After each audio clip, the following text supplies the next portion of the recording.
Hey guys, and welcome back to my channel. So for today's video is andito tayo ngayon sa SM City Lucena para sa Safety Seal Awarding. And later on guys, makikita natin ni Mayor Dondon Alcala and si Kuya Mark Alcala.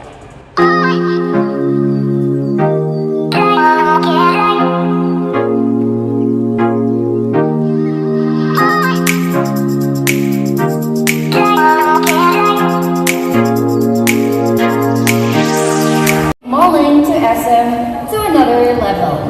Today, SM City Lucena will be the first ever establishment in the city to be granted the Safety Seal.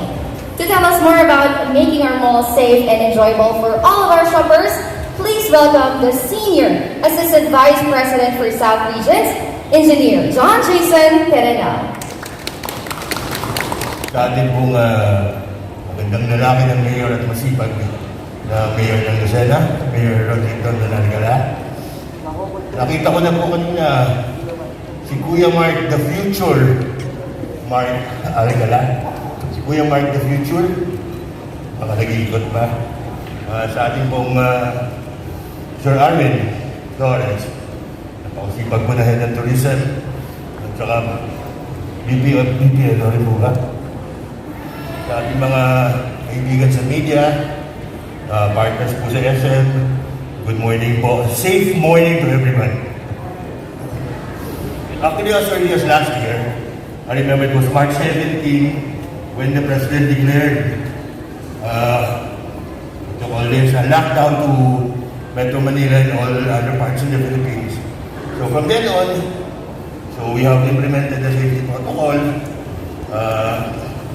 Hirapan ako talaga dito. Sorry. So we implemented the safety protocol, and it was also the marching order of the President and the owners of SM for us to ensure the safety of all the customers. So sinisiguro po namin, ito na lang para sila. So sinisiguro po namin that all the customers are safe in all the SM malls nationwide. As of now, we have 76 malls nationwide, and lahat po kami are practicing. We're ensuring that the minimum safety protocol are done in all the malls. And right now, we're going a step further than that. So kaya po, when the IATF, DILG, Department of Labor, and the LGUs embark on the safety seal, talaga pong excited doon kami. Nag-apply ho ngayon kami ng safety seal. So with the safety seal, the benefits of the safety seal, it will ensure everybody that the mall or the facility is practicing minimum safety protocol. Sabi ko nga kay Sir Arvin din, kasi importante rin po sa ating safety seal for us also to reboot the economy. Why reboot the economy? Kasi po, when we have the safety seal, in a way, we are able to increase the capacity of the food tenants. Kung sa MCQ po, naka 10% lang, with us having a safety seal, nagiging 20% po yung capacity natin. So in a way, we're catering to our employees and we're rebooting the economy.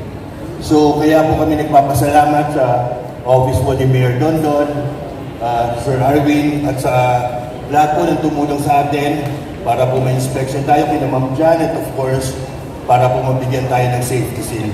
So we are here in service of everybody and we will ensure the safety of everyone. Aside from that, yesterday po, we also participated in the vaccination drive of the country. So yesterday, I think we were at 700,000 already. Across the malls SM, we were able to facilitate the vaccination of at least 700,000 people.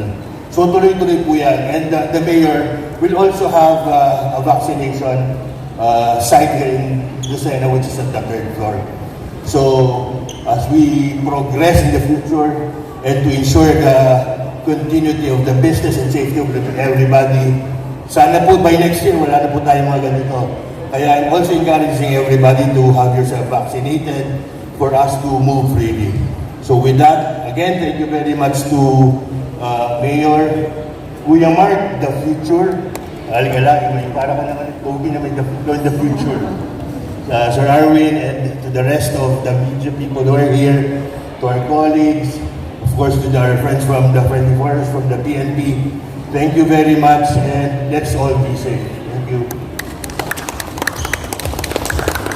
Please welcome Kuya Mark Alcala. And so, good morning po. For anything else, pagbati po sa aking tito, kay Tito Jason Terena. Sa ating pong Regional Operations Manager, kay Mr. Juan Marius Cortez. Sa ating pong Assistant Vice President, kay Mr. Carlos C. Sa ating pong Assistant Mall Manager, kay Engineer Russell Alegre. At syempre po, kay Ma'am Beth Azores. Sa kay Tito Arvin, Tita Dindin. At sa akin pong Kuya. Kuya na, no? Siyempre walang iba, may Roderick Dondon Alcala. So yun po, ngayon po is awarding of the safety seal. Nakakatuwa po kasi dito po sa lungsod ng Lucena, lahat po ng tao nakikikooperate sa government. Kaya po ngayon, kahit although nagkaroon ng pandemic, tayo po tuloy-tuloy nagpa-progress, tuloy-tuloy po tayong lumalaban. Kaya nga sabi ko nga po, although may pandemic, sabi nga ang pandemic ang bilis mag-spread. Ang tanging wish ko lang po sa aking kapwa Lucenaians, mas maganda po na dapat ang positivity at ang pagtulong sa ibang tao. Katulad din ng COVID, mabilis din mag-spread. Kasi hindi po natin alam kung anong pinagdadaanan ng bawat isa. Lalong-lalo na sa crisis na katulad ng pandemic, yung konting kamusta ka, yung konting kaya natin yan, malaki na po ang naitutulong. Kasi at saka naniniwala po ako na one day matatapos na rin po, katulad ng sinabi ni Tito Jason kanina. Kaya sana po lahat ay willing magpabaksin. Sa ganun, matanggal na to. Matanggal na ang face mask, ang face shield, di ba? So, makabalik na tayo sa ating normal na pamumuhay. At natutuwa po ako na lahat po tayo nagko-cooperate, nagtutulungan nang sa ganun po tayo po dito sa lungsod ng Lucena ay makabalik na sa ating normal na pamumuhay. With that po, maraming salamat po sa SM, lahat po ng management po ninyo, lahat ng employees, maraming salamat po.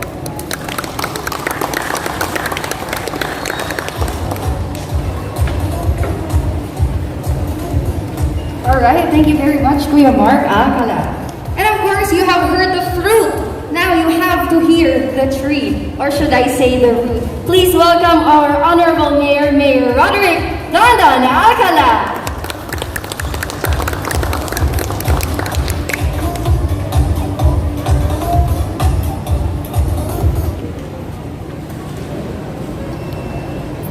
Magandang umaga po sa inyong lahat. Okay, una po ang pagbati po sa aking nakakabatang kapatid, kay Kuya Mark. Siyempre po sa aking pong kaibigan, sa ating Senior Assistant Vice President. Proud na proud po kami mga Orjans. Nandyan po si Engineer John Jason Terrenal. Sa ating pong Regional Operation Manager, si Mr. Juan Marius Cortez. Sa ating pong Assistant Vice President, the SM Store, kay Mr. Carlos C. Sa ating pong Assistant Mall Manager, kay Engineer Russell Alegre. Kay Ma'am Lilibet Azores. Siyempre po, sa masipag po natin na City Tourism Officer, at the same time, Officer in Charge ng ating pong business permit, kay paring Arvin Flores. Sa lahat po ng ating mga kaibigan sa media, at sa lahat po ng nandito po ngayon, una po ay taus-puso po ako nagpapasalamat sa SM Lucena dahil kayo po ay nakikiisa para po sa programa ng ating national government at the same time ng ating po local government unit ang lungsod ng Lucena. Dahil tama din po yung nabanggit ni Kuya Mark. Matagal din na panahon na tayo po ay masasabi natin na under ng pandemic.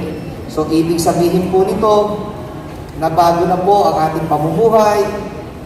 Pagkatapos po nakita natin na marami po ang mga pagbabawal. Kaya po naman kami nagpapasalamat po sa SM Lucena dahil karamihan po sa ating mga establishment ay nag-register at nag-e-enroll para po dito sa programa na ating po tinatawag na Safety Seal.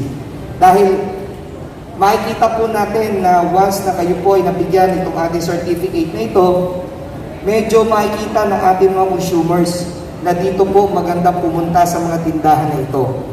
So makikita natin na itong tindahan na ito ang sumusunod sa ating mga protocols, safe, ligtas, at pwede po masasabi natin na nakakatulong ito para sa ating mga consumers. So with this po, ngayon pa lamang po, nagpapasalamat na po ako sa SM City Lucena Sa pangunguna po ni paring John Jason Tarenal, maraming salamat po. At sa lahat po ng mga ating mga establishment na nandito. So kasama ko po si Kuya Mark, kinong-congratulate ko na po ang SM Lucena, kasama ko po si paring Arwin. At sabi ko nga po, ini-encourage pa po namin, hindi lamang po ang mga businesses within the SM City po, maging ang lahat po ng ating pong mga hanap buhay dito sa ating lungsod. Nasa gayon, alam natin na sa ating pong in our own little way, malalabanan po natin ang pandemya. Kinakailangan mabuhay ang ating ekonomiya at sabi nga natin, kinakailangan pagbuhay ekonomiya, hindi po kasi tayo mahirapan. I-encourage din po natin, pag dumating na po ang ating pong vaccine, mas maganda po na ang lahat po ay magpapabakuna na. Dahil once na tayong lahat po ay mapagpabakuna na, kahit anong klase, at ma-attain natin ang herd immunity, sooner or later po makikita natin, malapit na po tayo mag-back to normal.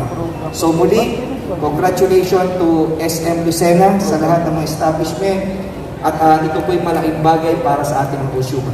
At kagaya pa rin po na lagi ko po binabanggit, mas maganda pa rin po na tayo po lahat nagsasama-sama, nagkakaisa para po sa bagong Lucena. Magandang umaga. Yes, thank you so much, Mayor. May I request for you to please stay here on the stage as we are about to begin with the most awaited part of this program, the awarding of the safety seal. That may we call on Sir John Jason Tarenal to please come here on stage to receive the safety seal.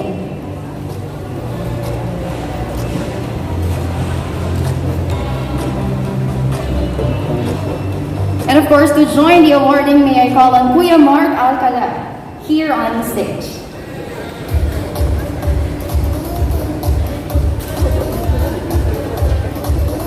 The future. As Kuya Mark Alcala said, we want our face mask and face shield to be taken off very soon para naman po makita ang magagandang mukha at mga gwapong mukha.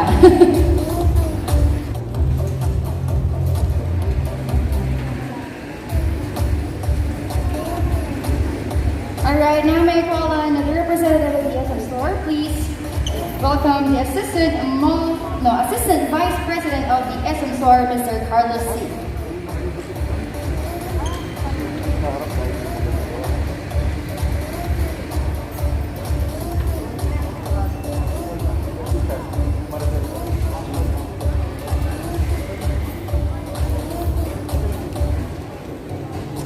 To continue with the photo, may I call on Mr. Juan Marius Cortez, Regional Operations Manager, to please join them here, down the stage, as well as Mr. Arwin Flores, Lucena City Tourism Officer, and of course our very own Assistant Mall Manager, Engineer Russell Allegra.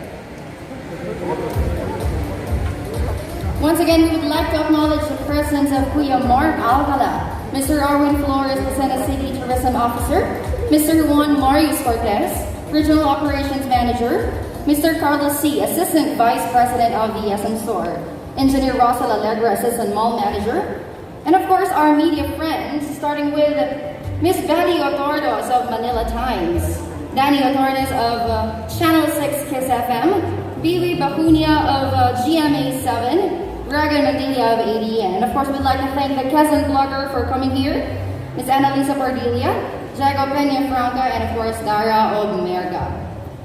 And of course, we'd also like to acknowledge the presence of Ms. Lilibeth Azores. Thank you very much, and of course, congratulations to SM City Lucena for being the first ever establishment with the safety seal in Lucena City. Everyone, enjoy shopping and dining safely here at SM City Lucena. Now, the SM representative is going to assist our beloved guests as they install the safety seal. Everybody, enjoy the rest of your day. My name is Andrea Cruz. Have a great day.